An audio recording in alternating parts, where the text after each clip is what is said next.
guys, it's Marie and welcome back to my YouTube channel. So for today's video, it's gonna be a little bit of a different video. I'm gonna sit down and talk to you guys about mental health, and I realized something that happened to me, another way of abuse that two of my exes, I'm not saying which ones. If you guys do know, it's an assumption. You guys can assume all you want, but I'm not saying who it is. Two of my exes did. They did very similar things in completely different ways. And I finally figured it out. And I was crying, I know. I will admit that I was crying, but I was on TikTok and I watched this video about abuse and how there's this tactic that abusers use where they'll say things or they'll make certain noises that purposely trigger you. Like if you tell them, hey, I've been abused in the past, then they will do things to purposely trigger you. And so that you'll freak out. And then they can just say, oh, well, she or he's crazy. They're crazy. When in reality, they're abusing you. And this happened to me. I remember one time, I don't remember what the conversation was about, but with one of my exes, we had just went to, like, Arkansas together and coming back. I remember them saying something which triggered me. And now that I think back on it, it was on purpose. And I said, I said, pull over, I want out. And I kept saying it over and over. And they finally pulled over at this gas station and I started walking. I just didn't want to be in that car with them anymore. And I remember start walking. And I remember them not doing anything, just sitting there watching me. And it frustrated me so bad that I just went crazy. I walked back to the car and I said, you need to stop this. And I went crazy. And this person, my whole entire relationship, made me feel like everything was my fault. And now that I realized that it wasn't my fault. I was reacting the way I did, and no, because that was their intentions. Their intentions was to make me upset so I would go crazy and so that they could put the blame on me. And the thing is, I now know the blame wasn't my fault. That was their way of abusing me. Both of these exes did that. The next one, I remember anytime I would say, like, they would get mad at me, start an argument over something stupid, and then I would say, you know what, I'll just go back home. I'm just gonna go back home. And they would say, fine, go ahead and do it. And so I would start doing it. And then they, again, since I didn't really react to it other than I'm gonna go home, they would get so frustrated and they would make a huge fight and they would say things that triggered me. Like, I'm glad you were, I'm not gonna say that word, but they would say, I'm glad you. And it triggered me. And he knew that. Because he knew that topic was very sensitive to me. And he would say them things. And I would go crazy. And he would blame me and say, just go back with your parents. Go back with your parents. I'm not sure if you know who I'm talking about. But y'all probably know who I'm talking about. I remember that. And now that I think about it, that happened. It wasn't just abuse by hitting me or abuse by calling me fat or ugly. It wasn't just sexual abuse, like touching me in ways I didn't feel comfortable. It was more than that. It was being mean to me, purposely doing things. These weren't things, were they accidentally. These were there was multiple things. They were just an example with each of my ex. Both of them are two different exes. But they did that, and I think you guys should know, because mental health is a very touchy subject. And I'm here. If you guys want to message me, like on Instagram or on any social media, feel free. If you guys want to comment on here, like your Instagram, like if you want to comment down on your Instagram or Snapchat or whatever, I will add you. Just say Instagram and send me your Instagram. And I will literally text you and make sure you are okay. But I have to do it at 2 o'clock in the morning or stay up all night talking to you on the phone to make sure you're okay. I will do that because you guys know I got out of a bad marriage. And tomorrow will be 2 months since me and him split up. But thankfully I'm doing really good, actually. I'm really proud of myself. I'm doing really good.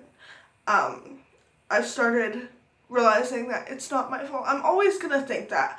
I've noticed one thing I do all the time is to anyone is, oh, I'm sorry. I say the word sorry so much. Like, you would think, oh, well, she's not sorry, she's just saying it. No, that's not the case. It's the fact that I've been told I'm in the wrong so much and that I've done all these things so much that I actually, I have to say sorry because I feel like I'm always in the wrong. Like, to the point, I have somebody I know I'm really close with now, and we're just getting more closer to each other. They told me that about their past, and I told them, I'm like, I'm sorry if I keep saying sorry all the time, and they understand, which is great. It's great having someone who understands.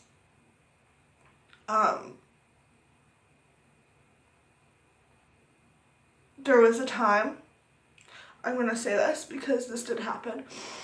I remember sitting on my bed and telling somebody that I was feeling suicidal. Thinking, okay, they'll be here for me, they'll help me, I can talk to them. No, that's not what happened. It ended, this person was the same person, they had abused me. It was one of them. I was talking to one of my abusers and they, about it, and they looked at me and said, stop saying you want to kill yourself. You're never going to do it. I plain out told them before, don't tell me I'm not going to do something because eventually I'm going to do it. And they looked at me and said, you won't do it. And that time was the time that I was going to do it. So I went in the bathroom and I tried to OD on pills right in front of him. They knew. I had warned them. Number one, I had warned them about saying that kind of stuff. Number two, they had already told me to go kill myself several times. So I was just like, maybe this person doesn't want me here. Maybe nobody wants me here. I will do it. I remember after them telling me to go kill myself, and I went in there and tried to OD, they decided to shove their hand down my mouth, down my throat, to try to get them out. I spit them all out, and they looked at me and said, why the crap did you do that, blah, blah, blah. And I said, because I don't want to live anymore. You told me to go kill myself, and you put me in a headlock.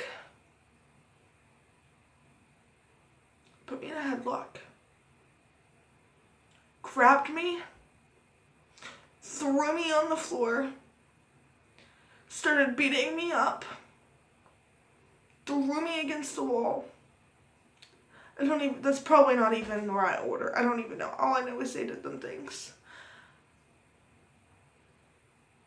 And I knew right after it happened that it was wrong. I looked at them and said, stop abusing me. There was a time where,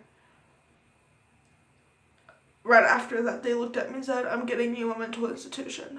And I said, no, I don't want to go to a mental institution. The reason I did that was because you told me to, and because you're being abusive. You need to stop being abusive. If you won't, and I'm like, I promise I won't hurt myself again, but you seriously need to stop. You're going to make me kill myself.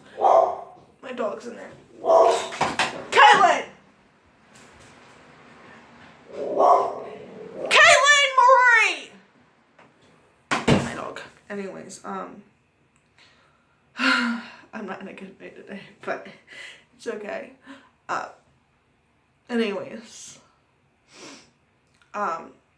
they would tell me, I'm bringing you to a mental institution. I said, I promise I won't do it.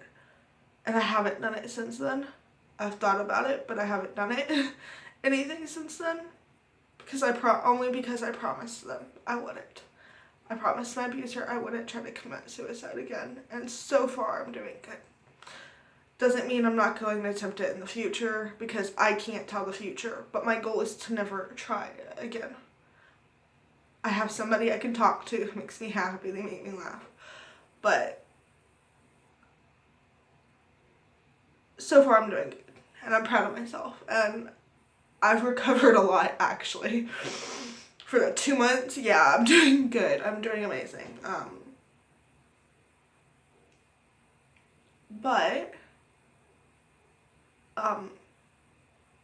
Anyways, they told me, they're like, okay, I'm not gonna get the mental institution. They decided to video me,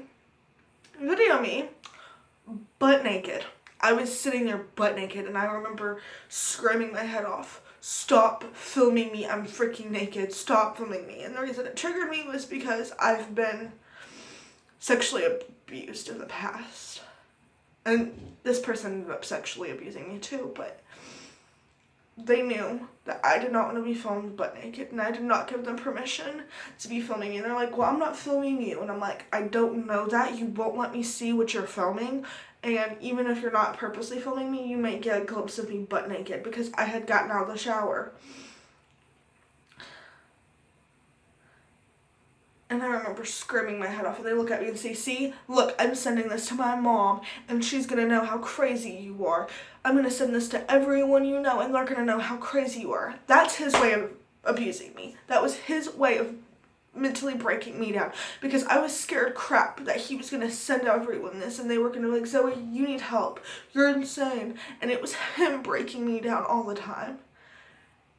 I remember him sending that to, I think he sent it to his mom, and she had a talk with me, but he looked at me and said, if you ever do something I don't like ever again, or something I don't want you to do, I'm getting a mental institution. And I looked at him and said, you can't do that.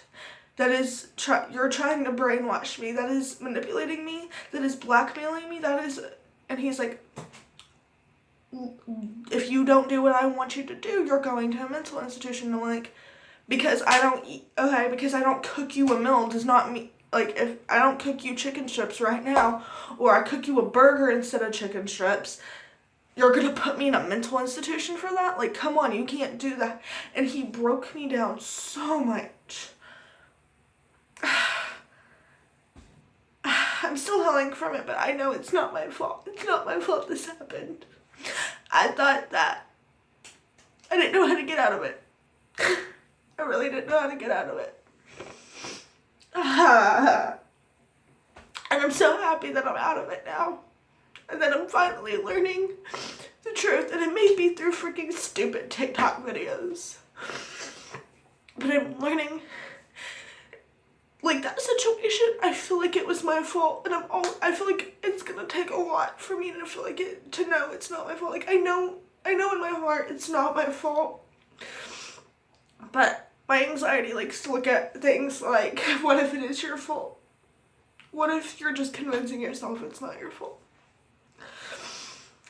It's really tough, but it's not my fault. It wasn't my fault, and if you guys are going through that kind of thing, it's not your fault. This abuser is not in my life. I'm not gonna let them control my life. I'm not gonna let them hurt me. It's not my fault at all. It's not my fault. It's not my fault. They messed up, not me.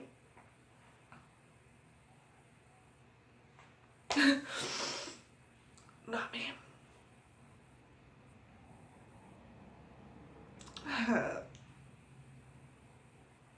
Happy tears, guys. Happy tears.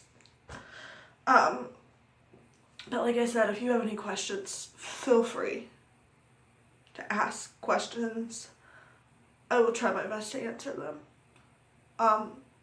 If you guys are going through depression, if you've been sexually assaulted or anything, domestic violence relationships, which I've been into.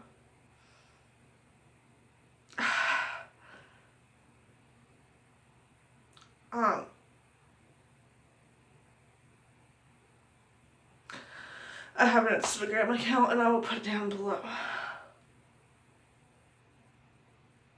Go follow me on there. I made a post. It's about my face, paint on it, different colors paint, and it has different phone numbers. Or I may or may not, I'm not sure yet. I might just go and put them all, copy them off Instagram and paste them down below.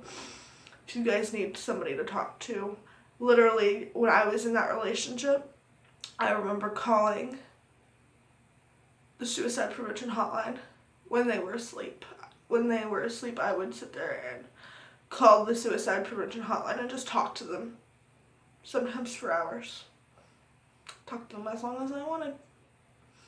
They'd say, "Are you suicidal?" And I'm like, "No, I just need someone to talk to." So if you need someone to talk to, suicide hotline is perfect because they're always up. And I may not always be able to be there. So that's a good thing.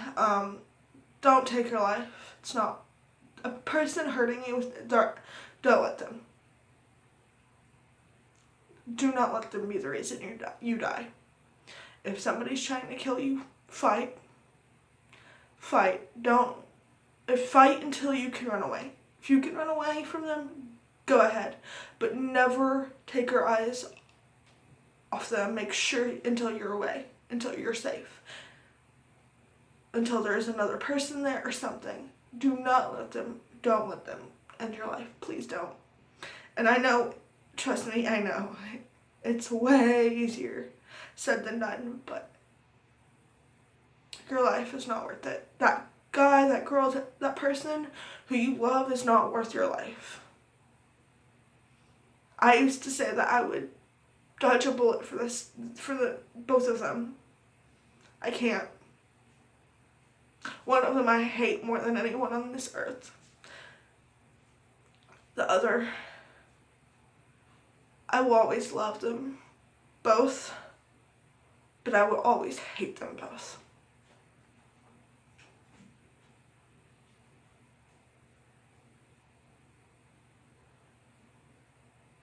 Yeah. I'm good. I promise I'm good. I just watched that video and now I'm in a sad mood, but it's okay. I'm doing good now, and that's all that matters. Just hard saying reliving all the pain I went through for 3 years. Almost 3 years. Yeah. But I love you guys. If you need anyone, just me. Call the suicide hotline. They will find you a number. If something happened, they will find you somebody to talk to. Yeah. I love you guys. Bye.